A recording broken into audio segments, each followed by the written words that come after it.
स्टूडेंसी जैसा कि आप सब जानते हैं यूपीएससी का इंटरव्यू कंटिन्यूअस चल रहा है। जितने भी कैंडिडेट आ रहे हैं उसी कड़ी में मैं रिव्यूज कवर कर रहा हूँ। जो भी आपके कमेंट आ रहे हैं उसी को मैं पिक करके क्वेश्चन कर रहा हूँ। तो कोई अगर डाउट हो कमेंट कर देना। तो मैम सबसे पहले आपका नाम, अटेम्प्ट, मीडियम, कहाँ से आती है और बैकग्राउंड क्या है आपका एजुकेशन? मेरा नाम गुलफिजा है, मेरा 4th अटेम्प्ट था। मेरा इंग्लिश मीडियम है और मैं रामपुर उत्तर प्रदेश से बिलोंग करती हूँ। आपके पिछले प्रीलिम्स भी क्लियर नहीं होते, जैसा कि आपने बताया कि आई थिंक तीन प्रीलिम्स आपका क्लियर नहीं होता। तो इस बार ऐसा क्या पता चला प्रीलिम्स का है कि ये पर्टिकुलर सेगमेंट आपको करना ही चाहिए पैरामीटर्स?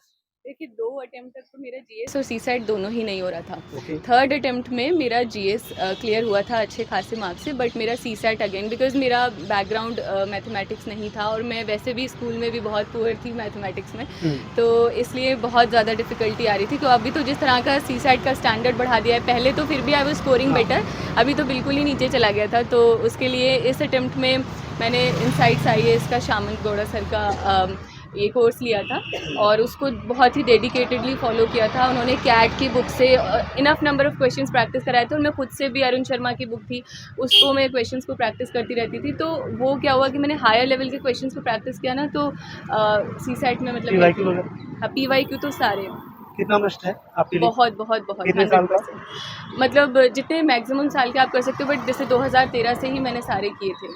तो ओके, जो कोर सब्जेक्ट आपके हैं प्रीलिम्स के, उसको कैसे आप देखती हैं? देखिए पॉलिटी इज़ वेरी इंपॉर्टेंट और वहाँ से ना प्रिडिक्टेबल क्वेश्चंस आते हैं, ज़्यादा घुमा के इधर उधर के क्वेश्चन नहीं आते हैं। तो उसका करंट भी बहुत इंपॉर्टेंट है और उसका स्टैटिक भी बहुत इंपॉर्टेंट है और वही आपको ना मार्क्स दिलाता है प्रीलिम्स में, क्योंकि क्वेश्चंस डुएबल होते हैं वहाँ से। इकोनॉमी के क्वेश्चंस भी डुएबल होते हैं, ज़्यादा टिपिकल नहीं आते। तो इन 2 सब्जेक्ट को तो आपको बहुत अच्छे से करना है। बाकी इन्वायरमेंट और ज्योग्राफी तो मिक्स टाइप का रहता है, तो that is also. Ma'am mains में जो सब्जेक्ट रहते हैं सभी सब्जेक्टों को इक्वली टाइम देना चाहिए या फिर सब्जेक्ट इक्वली मतलब कैसे अप्रोच करना चाहिए? देखिए optional is very very important. Then optional से तो क्या होता है, जीएस में आप सिमिलर से स्कोर कर लेते हो, ज़्यादातर मार्क्स में डिफरेंस नहीं होता है, बट ऑप्शनल में बहुत डिफरेंस आ जाता है। तो इसलिए आपकी कमांड ऑप्शनल पे होनी चाहिए। देन सेकेंड इज़ कि एथिक्स को बहुत अच्छे से करना चाहिए, वो स्कोरिंग होता है। और एसे इज़ ऑल्सो वेरी इंपॉर्टेंट, क्योंकि ये 3 सब्जेक्ट्स ऐसे ऐसे हैं जिसमें आप मतलब मार्जिन ले सकते हो अच्छा खासा। रिसोर्स कह रहे हैं आपके ऐसे की? ऐसे का तो मैंने खुद से ही मतलब जो भी PYQs होते थे उनको मैं प्रैक्टिस करने की कोशिश करती थी और बहुत सारे यूट्यूब पे वीडियोस अवेलेबल हैं जिसमें जैसे बहुत सारे टॉपर्स की स्ट्रैटेजीज़ हैं कि कैसे आपको ऐसे लिखना चाहिए। फिर मैं क्योंकि पर्सनली इनसाइट्स आईएएस को फॉलो ज़्यादा करती थी, तो उनके चैनल पे एक प्रॉपर सीरीज़ है ऐसे को लेकर के, ऐसे पर्सपेक्टिव, उसको मैं फॉलो करती थी, तो उससे थोड़ा सा मुझे आइडियाज़ आते रहते थे। तो दैट इज़ आपने ऑप्शनल का कैसे डिसाइड किया कि मुझे ये ऑप्शनल मेरे लिए बेस्ट रहेगा, या फिर किसी दोस्त जैसे बोलते हैं कि यार ये वाला बेस्ट है, इससे सिलेक्शन ज़्यादा हो रहे हैं? नहीं, I am not a person जो किसी की बात सुन करके डिसाइड करेगा। मतलब मेरा शुरू से ही था, फर्स्ट अटेम्प्ट से मैंने सोशियोलॉजी लिया था, अभी भी सोशियोलॉजी है। रीज़न इज़ कि मुझे पर्सनली इस सब्जेक्ट में इंटरेस्ट है। ये मेरे ग्रेजुएशन में सब्सिडरी भी था, मास्टर्स भी है मेरा सोशियोलॉजी में, तो आई वाज मोर कंफर्टेबल इस सब्जेक्ट में और मुझे था कि हाँ मतलब आई डू इट। बाकी किसी को चूज़ करना हो तो क्या क्या फैक्टर देखना चाहिए ऑप्शनल के लिए? अब बहुत सारी ना टेक्निकल जो सब्जेक्ट्स होते हैं उनमें थोड़ा इश्यूज़ आते हैं लोगों को। अगर आप बहुत ज़्यादा अच्छे नहीं हैं या मतलब उसमें स्कोरिंग मार्क्स कम आते हैं, जैसे ज्योग्राफी एक सब्जेक्ट है जिसमें कम आते हैं, तो वो मतलब आप सोच सकते हो कि आप दूसरा ले लो, वो ज़्यादा बेटर रहेगा क्योंकि रिस्क नहीं लेना वहाँ पे। लास्ट क्वेश्चन, इंटरव्यू में किन किन बातों का विशेष रूप से ध्यान रखने की आवश्यकता है कि ये गलतियाँ ना करें आप इंटरव्यू देते समय? फर्स्ट इज़ कि आपकी स्माइल इज़ वेरी इंपॉर्टेंट। मतलब आप जब जाओ एंटर करो गेट से ही, तो मतलब मुझे मॉक्स में भी बहुत बोला जा रहा था और वैसे भी like because I have that thing कि मैं स्माइल करती हूँ, तो इट वाज बीइंग अप्रिशिएटेड। आपको स्माइल करके ही जाना है, तो एक वेलकमिंग इफेक्ट आता है, उन लोगों के लिए भी अच्छा एक इम्पैक्ट क्रिएट होता है कि ये पर्सन मतलब हंसमुख है, अच्छा है।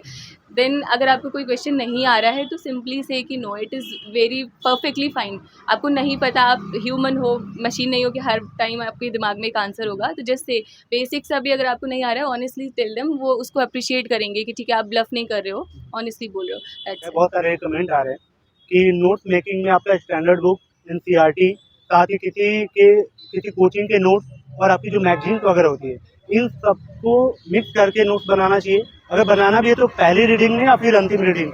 पहली रीडिंग में तो नहीं बनाने चाहिए, फिर आप बहुत सारे बना लोगे, वो that will not be helpful. पहली रीडिंग में नहीं, लेकिन 2-3 बार अगर आपने रीडिंग कर ली है तो आपको आइडिया हो जाता है कि क्या चीज़ इंपॉर्टेंट है। और फिर जब हम टेस्ट सीरीज़ देखते हैं और PYQs देखते हैं तो उसमें कुछ स्पेसिफिक एरिया से ही क्वेश्चंस आ रहे होते हैं, आपको उन्हीं से बनाना है नोट्स, और वो फिर आप उसमें NCERT में भी जो भी इन्फॉर्मेशन मिल रही है वो आप वहाँ पे ही ऐड कर लो। मतलब it will not take much time. वहाँ पे अगर आपने एक प्रॉपर छोटा सा नोट बनाया है, कहीं पे उससे रिलेटेड कोई और चीज़ मिल गई आपको, वो वहीं पे आप शॉर्ट में लिख लो, दैट विल बी हेल्पफुल। मतलब इंटीग्रेट करके बनाना ज़्यादा बेहतर है, क्योंकि फिर आपके पास एक क्रिस्प नोट्स होंगे, आपको वही पढ़ने होंगे, अदर अलग अलग बुक्स उठाने की ज़रूरत नहीं है। पढ़ने का आपका पर डे का कोई शेड्यूल रहता था, कोई प्लान रहता था?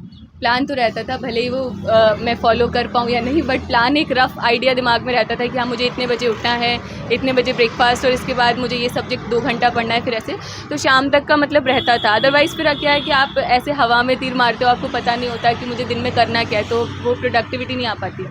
एक रफ आइडिया आपके माइंड में होना चाहिए, शेड्यूल होना चाहिए। ओके, पर डे आप बताया कि आप प्लान के हिसाब से पढ़ते थे, तो किसी भी सब्जेक्ट को कंटिन्यू पढ़ते थे या फिर एक दो घंटे किसी सब्जेक्ट को पढ़ लिया, फिर उसके बाद किसी और सब्जेक्ट को पढ़ा आपने? ये डिपेंड करता है पर्सन टू पर्सन। मेरा ये था कि मैं अगर जैसे ऑप्शनल और GS लेके चलती थी साथ में, तो एक GS ही लेती थी मैं।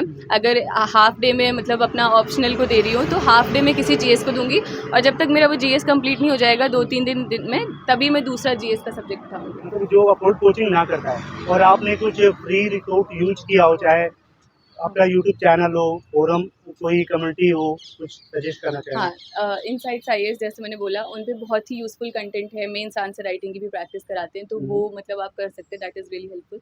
और उसके अलावा there is this the Hindu का एक एनालिसिस मैं देखती थी, जो कि अभी वो लोग अनअकैडमी पे आ गए पूरी टीम, तो वो आप देख सकते हैं। उससे आपको ना मेंस के लिए भी हेल्प मिलती है, इंटरव्यू में भी हेल्प मिलती है, क्योंकि आइडियाज़ वो लोग बहुत अच्छे से टॉपिक को डिस्क्राइब करके बताते हैं। एंड देन हाँ, कुछ वेबसाइट्स हैं जैसे फ्री UPSC मटेरियल करके, तो वहाँ पे आपको टेस्ट सीरीज़ भी मिल जाती हैं, मैगजीन्स भी मिल जाती है, आप डाउनलोड कर सकते हो। जो UPSC की तैयारी कर रहे हैं एस्पिरेंट, उनको कुछ ऐसी चीज़ें बताइए जो प्रिपरेशन के दौरान नहीं करना चाहिए। आपके फ्रेंड्स आर वेरी इंपॉर्टेंट, मतलब आप किन लोगों के साथ रह रहे हो, बिकॉज समटाइम्स इट हैपन्स कि आपके जो दोस्त हैं ना वो ज़्यादा नहीं पढ़ते, लेकिन इट डजेंट मीन कि उनका नहीं होगा। वो ज़्यादा नहीं पढ़ते, जितना कम पढ़ते होंगे उतने में भी वो उतना कर लेते होंगे, और आप मे बी आप you are not the person जिसको कम पढ़ के काम हो जाए, आपको ज़्यादा पढ़ने की ज़रूरत है। तो आपको पता होना चाहिए कि आपको किन लोगों के साथ टाइम स्पेंड करना है, वो बहुत इंपॉर्टेंट है, अदरवाइज़ वो मिस हो जाता है आपका अटेम्प्ट फिर। Okay, thank you so much ma'am. उम्मीद करूंगा कि आपका ये लास्ट अटेम्प्ट हो, और जब अगली बार मिले तो प्रॉपर लिस्ट में आपका नाम हो। कैसी लगी वीडियो कमेंट करके बताएं, मैम को विशेष दे सकते हैं, और कोई अगर डाउट हो कमेंट कर देना। Thank you so much.